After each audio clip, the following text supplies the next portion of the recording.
নান্দিনা ব্রাক রুটের সামনে পূবের পাশে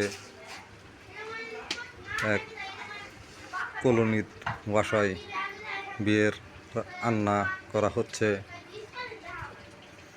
আমার তারা মামা চেয়ারে বসে হয়েছে, হানা হাতা দিয়ে মাংস নাড়া দিবে।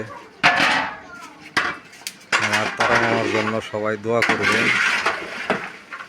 একটা লাইক, একটা কমেন্ট, একটা শেয়ার করে দিবেন।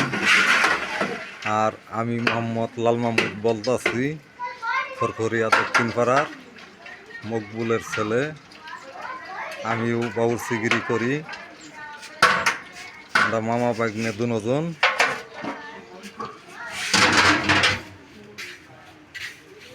ছোটোখাটো একটি অনুষ্ঠানের রান্না করছি। ইনশাল্লাহ আপনারা দোয়া করেন। আসসালামু আলাইকুম।